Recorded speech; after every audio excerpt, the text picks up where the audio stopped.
ہارون رشید کے دور میں ایک بہت بڑا قحط پڑ گیا۔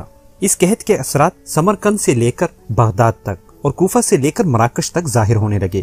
ہارون رشید نے اس قحط سے نمٹنے کے لیے تمام تدبیریں آزما لی۔ اس نے غلے کے گودام کھول دیے، ٹیکس معاف کر دیے، پوری سلطنت میں سرکاری لنگر خانے قائم کر دیے اور تمام امراء و تاجروں کو متاثرین کی مدد کے لیے موبلائز کر دیا، مگر اس کے باوجود عوام کی حالت ٹھیک نہ ہوئی۔ ایک رات ہارون رشید بہت ٹینشن میں تھے، اسے نیند بھی نہیں آ رہی تھی۔ ٹینشن کے اس عالم میں اس نے اپنے وزیر یحییٰ بن خالد کو طلب کیا۔ یحییٰ بن خالد ہارون رشید کا استاد بھی تھا، اس نے بچپن سے بادشاہ کی تربیت کی تھی۔ ہارون رشید نے یحییٰ بن خالد سے کہا، استاد محترم، آپ مجھے کوئی ایسی کہانی، ایسی داستان سنائے جسے سن کر مجھے قرار آ جائے۔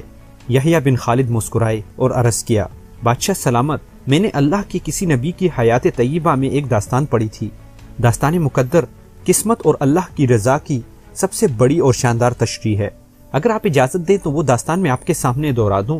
بادشاہ نے بے چینی سے فرمایا، یا استاد فوراً فرمائیے، میری جان حلق سے اٹک رہی ہے۔ یحییٰ بن خالد نے عرض کیا، کسی جنگل میں ایک بندریا سفر کے لیے روانہ ہونے لگی۔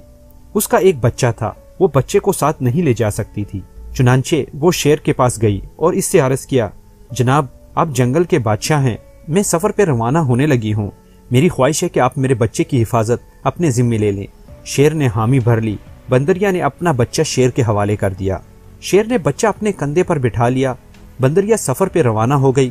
اب شیر روزانہ بندر کے بچے کو کندھے پر بٹھاتا اور جنگل میں اپنی روزمرہ کے کام کرتا رہتا۔ ایک دن وہ جنگل میں گھوم رہا تھا کہ اچانک آسمان سے ایک چیل نے ڈائی لگائی، شیر کے قریب پہنچی، بندریا کا بچہ اٹھایا اور آسمان میں گم ہو گئی۔ شیر جنگل میں بھاگتا دوڑتا رہا لیکن وہ چیل کو نہ پکڑ سکا۔ یحییٰ خالد رکا، اس نے سانس لیا اور خلیفہ ہارون رشید سے عرض کیا، بادشاہ سلامت۔ چند دن بعد بندریا واپس آئی اور شیر سے اپنے بچے کا مطالبہ کیا۔ شیر نے شرمندگی سے جواب دیا، تمہارا بچہ تو چیل لے گئی ہے۔ بندریا کو غصہ آ گیا اور اس نے چلا کر کہا، تم کیسے بادشاہ ہو؟ تم ایک امانت کی حفاظت نہیں کر سکتے؟ تم اس سارے جنگل کا نظام کیسے چلاؤ گے؟ شیر نے افسوس سے سر ہلایا اور بولا، میں زمین کا بادشاہ ہوں، اگر زمین سے کوئی آفت تمہارے بچے کی طرف بڑھتی تو میں اسے روک لیتا، لیکن یہ آفت آسمان سے اتری تھی اور آسمان کی آفتیں صرف اور صرف آسمان والا ہی روک سکتا ہے۔ یہ کہانی سنانے کے بعد یحییٰ بن خالد نے ہارون رشید سے عرض کیا، بادشاہ سلامت، قحط کی یہ آفت بھی اگر زمین سے نکلی ہوتی تو اسے آپ روک لیتے۔ یہ آسمان کا عذاب ہے، اسے صرف اللہ تعالیٰ روک سکتا ہے، چنانچہ آپ اسے روکنے کے لیے بادشاہ نہ بنے، فقیر بنے، یہ آفت رک جائے گی۔ دنیا میں آفتیں دو قسم کی ہوتی ہیں، آسمانی مصیبتیں اور زمینی آفتیں۔ آسمانی آفت سے بچنے کے لیے اللہ تعالیٰ کا راضی ہونا ضروری ہوتا ہے، جبکہ زمینی آفت سے بچاؤ کے لیے انسان کا متحد ہونا، وسائل کی بھرپور استعمال اور حکمران کا اخلاص درکار ہوتا ہے۔ یحییٰ بن خالد نے ہارون رشید کو کہا تھا، آسمانی آفت اس وقت تک ختم نہیں ہوتی جب تک انسان اپنے رب کو راضی نہیں کر لیتا۔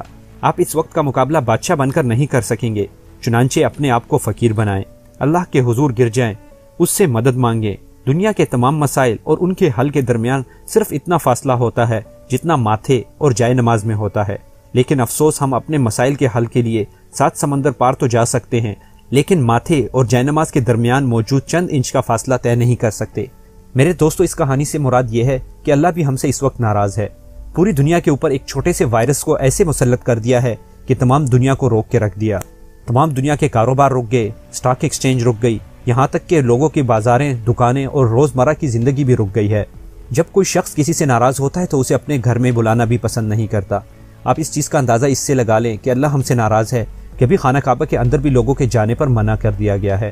اس لیے ہمیں چاہیے کہ اپنے رب کی طرف متوجہ ہوں اور اپنے رب سے اپنے گناہوں کی مغفرت مانگیں تاکہ اللہ ہم سے راضی ہو اور ہمارے ان تمام آفات کو ہم سے دور کرے۔ آمین ثم آمین۔